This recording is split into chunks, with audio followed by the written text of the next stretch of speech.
YouTube. This is Vargas, recording live from the Vargas Vault. My little baby girl is watching Moana. But I just finished recording a pros and con video about Yu-Gi-Oh! And my memories with the trading card game and all the cons that have made me give up on that particular hobby. But that does not mean that I have gotten rid of the stuff.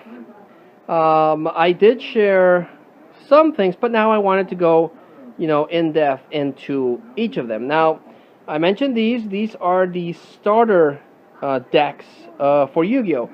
You could, in theory, play with one of these. It comes already pre-built with a couple of monster cards, spell cards, and magic cards. So you can start up with one of these, which is what I did. I bought one of these, especially the Yu-Gi one, and I can defend myself. Later on, you can custom build. You can, because it does have some cool cards, but then it also has some crap cards. But you can remove the crap cards, put in good cards, and then you can defend yourself. So this is the Yu-Gi-Oh! Starter deck. It came with a very basic Yu-Gi-Oh! Deck back in the day. It had 50 cards. It had 50 cards, a rule book, and one game mat. And this is back when Yugi was the pharaoh and everything. So this is one of the two starter packs that I bought just so I can play Yu-Gi-Oh! And the other one was Kaiba with the Blue Eyes White Dragon. What I did is that I actually got the best cards from the Kaiba deck and the best cards from the Yu-Gi-Oh! Deck and built a very rockin' deck, I feel. Then, of course, I perfected deck with other stuff. Then they released the Joey Wheeler starter deck. This is the first edition Joey Wheeler deck. Because I bought these later on, because they were incredibly hard to find.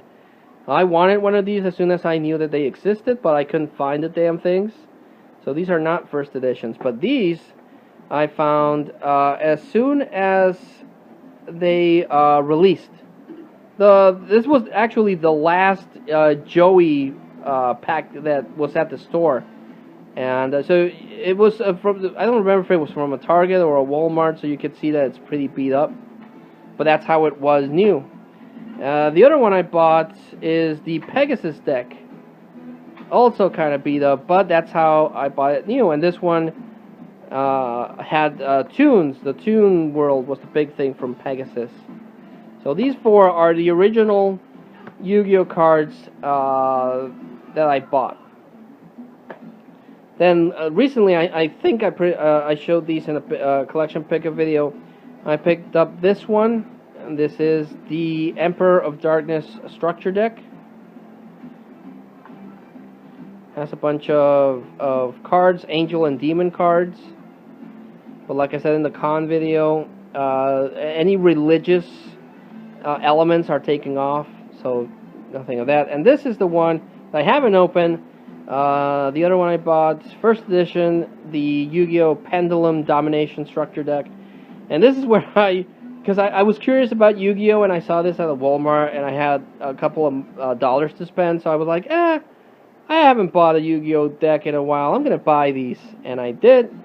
And that's when I started reading all the new rules, and the Pendulum, and what's the other thing called? Pendulum's the new thing, but they also have synchros. That was in 5Ds. A whole bunch of freaking rules. So that's when okay, no, never mind. I'm out. But yeah, this binder I didn't show in the last video, so I'm showing it here. This is basically the cards from the structure decks.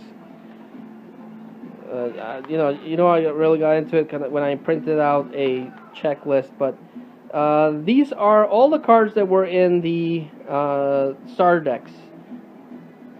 This is, I'm pretty sure this is Yugi. No, it's Kaiba. Kaiba had the more darker cards. And like I mentioned, the thing I really liked about the cards is the artwork, especially for the horror-themed monsters. I thought they were really cool. Then we have Yugi. You had, you know, a skeleton mammoth, a wolf. This is the Yugi deck.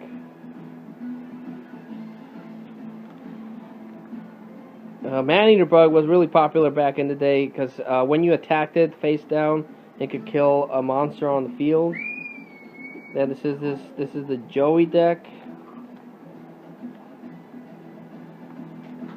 and the Pegasus deck. So I don't know if I have it. The big thing about the Pegasus deck was the tunes. So that's the binder for the Yu-Gi-Oh! Starter decks. And this one is the one that I showed before, which I really should have opened. And this is the... Oh, I have to show these. I forgot to show these. These are token cards. There are some cards that allow you to create tokens for different things. But these, by far, are the best token cards of all time.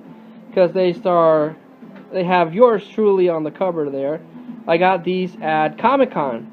The last 3 years that I got to go to Comic-Con, Konami had the booth. And you have me there as Superman, Flame, Joker, Cosmic, Super Galactus, and the year I went to Star Trek. So yeah, these are the most awesomest Yu-Gi-Oh cards ever because they have me on the cover. Then these are the cards for the first booster series, Legend of the Blue Eyes White Dragon. But this was the first series. This came out a while after. One moment. Sorry about that. Had some technical difficulties with the movie and my kid that grabbed the controller. But yeah, this is the first booster series that came out. So when I got into Yu-Gi-Oh, this thing had already come out, so I don't have as many of those. The one that I do have is for Metal Raiders.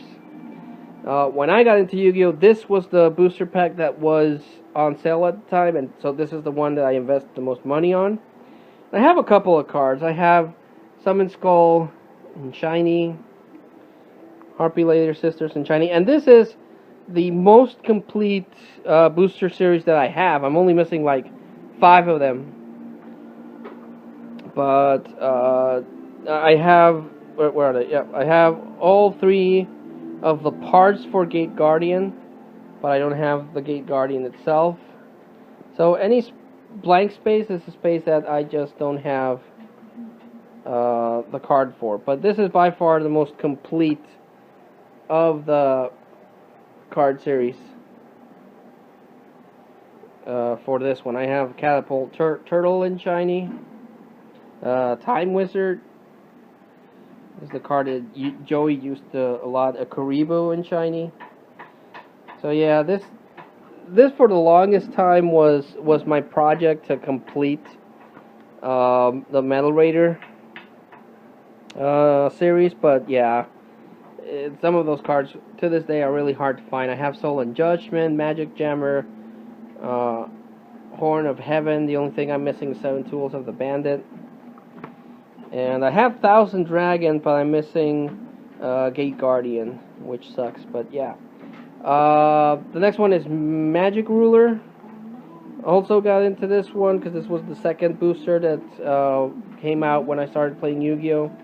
Also, I'm only missing a couple of cards here to complete the thing. I have, what's a really good one? The Liquid Duo was a really cool one. I'm missing Mirror Force. I know I'm missing that. Banisher of the Light was really cool back in the day. And I have the Serpent Night Dragon. But I'm missing more of Magic Ruler than I am Metal Raiders. Then you have Pharaoh Servant. The only big card I'm missing from Pharaoh Servant is Jinso.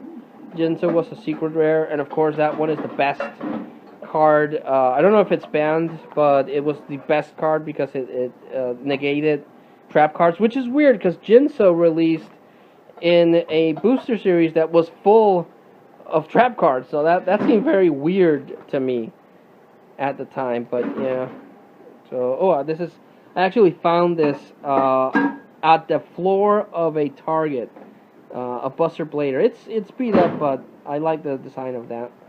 I also have Beast of Talwar Shiny and Imperial Order. This card also was a pain in the butt for a lot of people. Then we have what was this? I don't remember what LON is. I forgot what it was, but yeah, I have some cool cards here. This was during the Battle City story arc, and it had all the masks. I'm missing like 2 of those. Pot of Greed is the other one I'm missing. I don't have Pot of Greed. The original release anyway. Dark Door I used a lot. Dark Door will only allow both players to attack with 1 monster, so this was a good card to buy time until you could make some get the cards that you needed. Magic Cylinder, also a really cool card that I got. I actually I won a couple of booster packs at Comic-Con, and this came. I have this double, so that was like, oh, my mind was blown because I've never won anything, and I won that at Comic-Con, and it's like my most cherished memory at Comic-Con. This is Legacy of Darkness, so you can already see that they released a buttload of boosters. A lot of dragons in this set. But not a lot of them.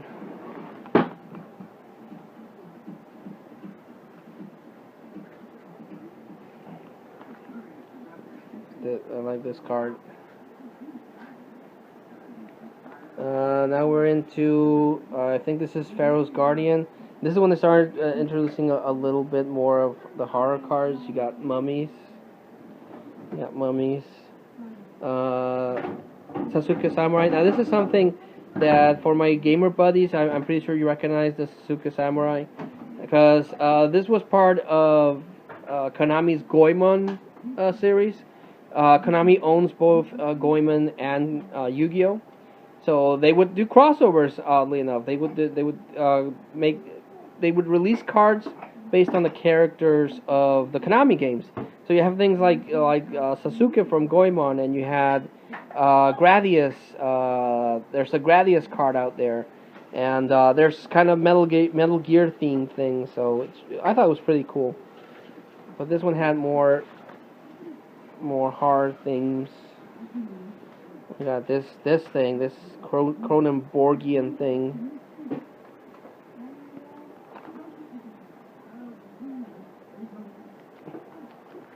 Here we got some more horror things that I like. This dragon, this Decade Commander,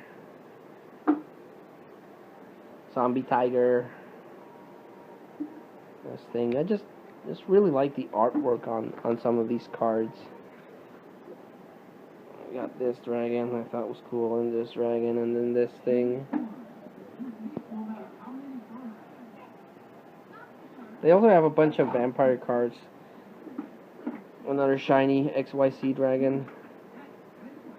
So yeah, you can see it. If you wanted to collect all the cards, you had to buy a bunch of boosters, because you would get a bunch of cards repeat. You could end up with 10 copies of Morale Boost, which is a common card, and not get the one card that you wanted, which would suck. What I would actually do, when I wanted to get a complete set, is I would go to the places where they would sell Yu-Gi-Oh cards, and I would buy up all the regular cards because I wanted to complete the set.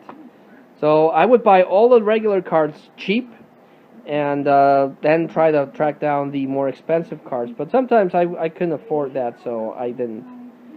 This one is also cool. I like the design of this one. Yes, Macabro would probably enjoy these cards too. So, ooh, this Grave Protector looks cool. So yeah, I just wanted to share some of the cards, and these aren't even all of the cards that I own. These are only the ones that I have in my binder. I still have a box of Yu-Gi-Oh cards from other sets, up to the point where I just stopped buying because I was like, here's Gradius. Here's the Gradius card I was telling you about, based on the Gradius game on that Konami released. So this is pretty cool. I like this one because it's a crossover between, video games and Yu-Gi-Oh. This ghost chip is also cool. So there's a lot of there was a lot of things to love in Yu-Gi-Oh. The only thing that annoyed the hell out of me, and which is why I stopped buying Yu-Gi-Oh, is that, and I also have these random cards here for some reason. But yeah, the thing that annoyed me about Yu-Gi-Oh is that to get good at it, you had to buy the more expensive cards. You could either buy them separate, and then you would, but that would have to pay a really high price, or you could start buying like a box of boosters, plop $200, and pray that you get that one secret rare card that you needed. So I was like, no. And when I gave up on Yu-Gi-Oh, it wasn't. Sorry about that. The battery died on that phone. I was recording on that, so I borrowed my wife's iPad. So, where did I leave off? I don't know where the video cut. But I was saying that I gave up on Yu-Gi-Oh. A lot of the people that I knew gave up on Yu-Gi-Oh before I did. I didn't play as much, but I would still collect because I like collecting stuff. But even then, there was the point where I was like, you know what? There comes some time in everyone's life where you gotta cut whatever you're buying, and Yu-Gi-Oh was one of it. I bought these because I was curious about the state of Yu-Gi-Oh nowadays, and I was like, yeah. But when I gave up the first time on Yu-Gi-Oh, I was like, yeah, this is becoming a lot. I'm investing a lot, and I'm not completing the sets I want, and they just keep releasing booster decks, and it's just too much an investment for something I'm not playing anymore. So that's when I gave up on Yu-Gi-Oh. When I realized that, I don't want to keep buying stuff for a game that I'm not even playing. I'm not gonna get rid of these. I love these cards, even though I'm dropping them. But I'm not gonna buy any more. And again, these I just bought because I was curious of the state of Yu-Gi-Oh, and I realized that it got way too complicated. I felt like a caveman going to the technological district in Japan. I was like, what is this madness? And that's when I felt like an old man, because Yu-Gi-Oh, I left Yu-Gi-Oh behind because it was too much an investment, and Yu-Gi-Oh left me behind because it changed so much. But that's the way it goes. So yeah, I just wanted to share with you guys this relatively quick look at my Yu-Gi-Oh collection. And not all of the Yu-Gi-Oh collection. I still have a box full of Yu-Gi-Oh cards somewhere. These are the ones that I had on hand and the ones I wanted to share. So I hope you enjoyed this second look at a hobby that gave me a lot of hours of fun, both in the playing the card games with the duels, the watching the anime, and collecting the cards. It did give me a lot of hours of fun, but yeah, I gave up on Yu-Gi-Oh, and I don't think I'll ever, unless it has a resurgence and goes back to the simple way it used to be, I don't see myself buying any more Yu-Gi-Oh cards anytime soon. But yeah, so I hope you enjoyed this look at my Yu-Gi-Oh collection, well, at least part of my Yu-Gi-Oh collection. Like I said, I want to share more parts of the vault as much as I can, whenever I have time to record, to complement the content of my channel, not just let it be, pickup videos, which I enjoy doing pickup videos. I like talking about the stuff that I've gotten, but, I'm going to take a break from buying stuff, so I'm going to complement the channel with pros and cons and look at collections. So I hope you enjoy it. I hope this new aspect of the channel is to your enjoyment. So until I see you all again, this is Vargas from the Vargas Vault, thanking you all and signing out.